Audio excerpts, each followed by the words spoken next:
1.5 inch thick insole foam. This is by Artec.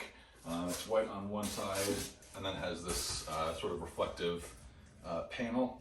Basically just cutting these down into the width of these sections in the actual garage door and gonna glue them on with some construction glue. I actually did try it without construction glue and it fit sort of, or some of the panels, but if you don't have it cut perfectly to the right size, then when the garage door goes up, gravity pulls them out. So decided we're going to use some of the liquid nails. This is just a construction adhesive. We're going to put a couple dots on each section and hopefully that'll do the trick. So I'm going to be cutting this styrofoam. As you can see, it's already cut because it wouldn't fit in my small car. These come in 8-foot by 4-foot sheets. Picked this up at Home Depot.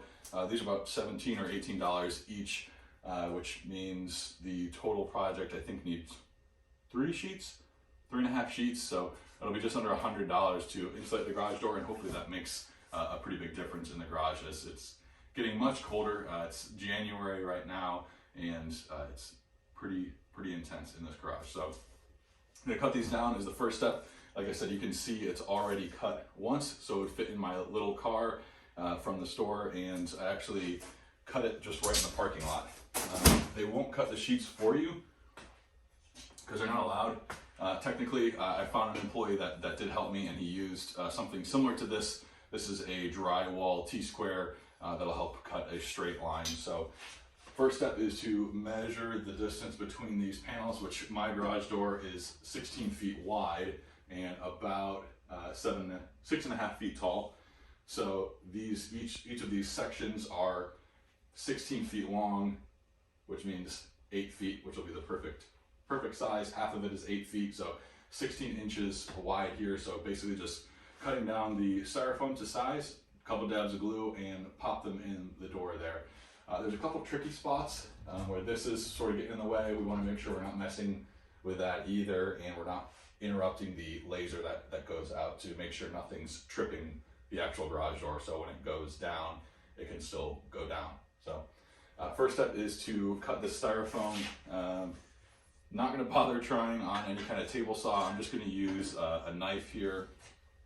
So we want to measure the garage door just to double check here. And yeah, each section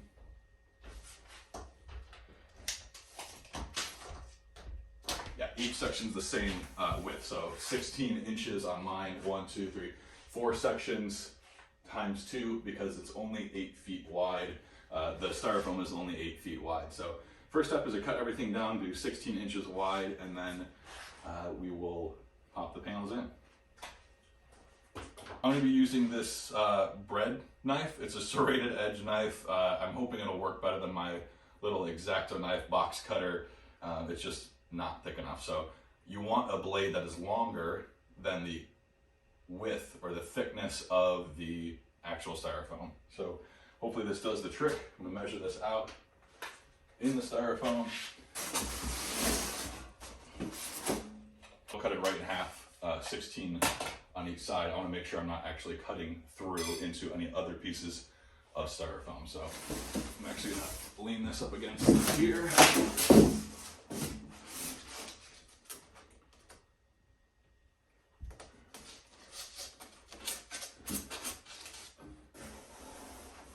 I'm just going to do a score first, score it across, and then do my through cut.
can see it's not the most perfect cut in the world. It's not that big of a deal since we're gluing it in. And it's styrofoam, so get some of those off, make a giant mess, and it should slot right in.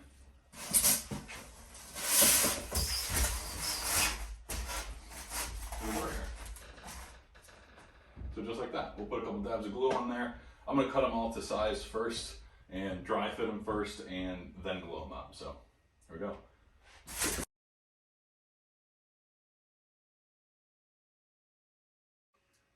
Okay, we got a couple of panels dry fitted here. I wanted to pause a minute and show my garage door has a internal locking mechanism.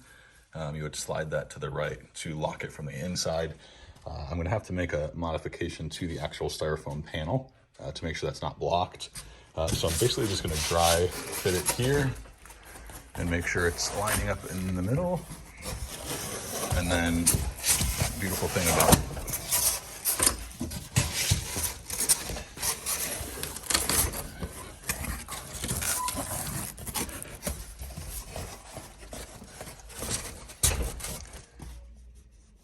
And one of the nice things about styrofoam is I can just press it in. It should give me a nice indentation there.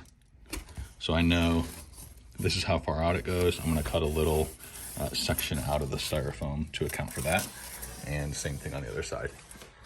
Same kind of thing up here. This pin for the track on the garage will need cut out as well, and possibly something for the middle. So I'm just gonna use the bread knife over there and shave off the styrofoam that does not need to be there.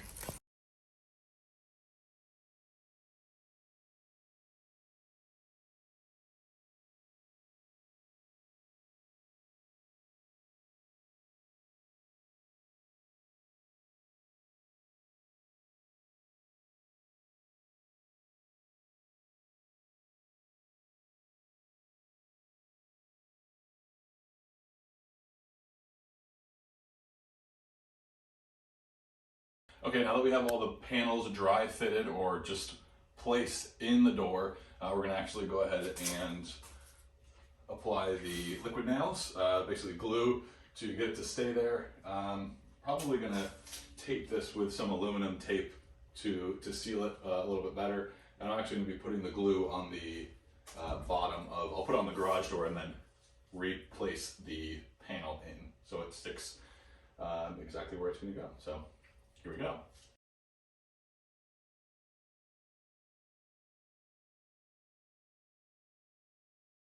All right, I have all the panels glued up. You can see I have some pipes leaning against this to apply pressure to the panels that have more glue.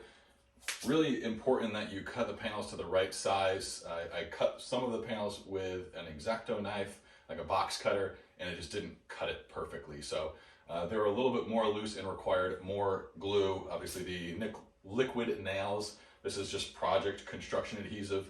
Make sure you read on the back of whatever glue or construction adhesive you use to see what the working time is. This one is 30 minutes, which means it's gonna not harden for that long. This is interior, so it's not really supposed to be too cold, so probably not the best glue for this specific project, but it works. The pipes are, like I said, acting as pressure against those panels. I'm gonna let that sit for a couple hours just to be sure.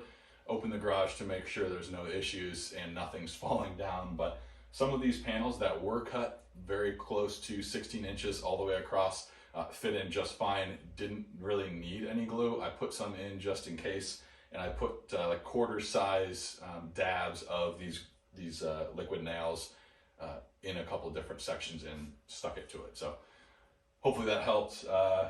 Definitely want to make sure you are generous with the glue, the liquid nails, or whatever construction adhesive you use. Otherwise, it's just not gonna do the right job. So I'm gonna go in next and do some aluminum tape on the middle seam to help that disappear. And after that, we're done. I'm using this 3M metal tape, aluminum tape. It's called a couple different things. The brand doesn't matter. Probably doesn't even need to be metal or aluminum tape. This is just what I had in the garage, so I'm going to go ahead and use this to close up the seams.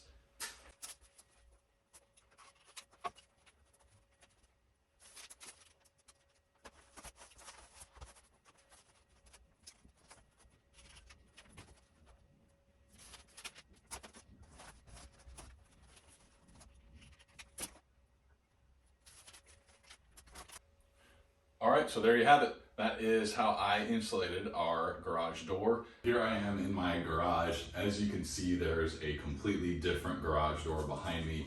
This is an insulated garage door. So what happened was I put in all the styrofoam, as you saw at the beginning of this video, and when I opened the garage, it went up about 6 inches and stopped.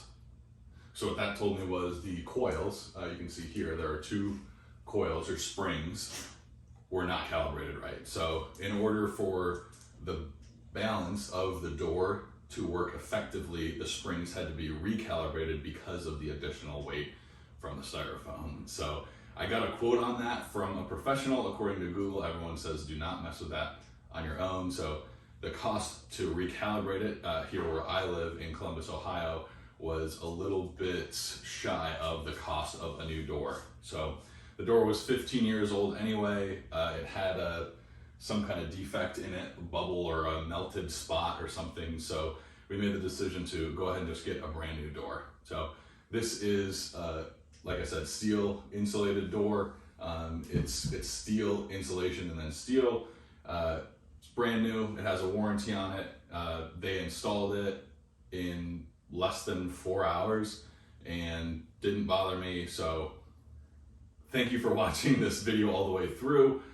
Hopefully this helps you before you start cutting and putting insulation in there. You will likely have to rebalance the springs or pay someone to rebalance the springs to lift your door. Like I said, purchasing a brand new garage door is not for everyone per se, but for us it made sense based on the cost to recalibrate it and the expected life remaining in that garage door. So hopefully you learned something and can take something away from this video. It seems like both options would be okay. It's a definite noticeable difference when the garage door is now insulated and my all 4 walls are insulated and drywalled and painted. So I definitely recommend it. I think long term it will be, I think short term it's worth it. Even just feeling cooler in here during the summer months and warmer during the winter months. I don't have any kind of heating or cooling in here, so it's just going to take on the temperature of the house if the door is open. So the door leading to my house is typically closed, but the insulation helps the temperature stay similar or have less drastic swings based on outside. So the temperature outside right now is 83 degrees, and in here it's about 70 degrees. So it's much cooler. My house thermostat is also set to 70. I've had the door to the house open a while. Don't tell my wife, but it really, really does make a difference. Hopefully it helps with sound too for the sake of my neighbors. But again, thank you so much for watching. Hopefully you actually watched the end of this video and you can learn from my mistakes. If you haven't already, please subscribe to my channel and God bless.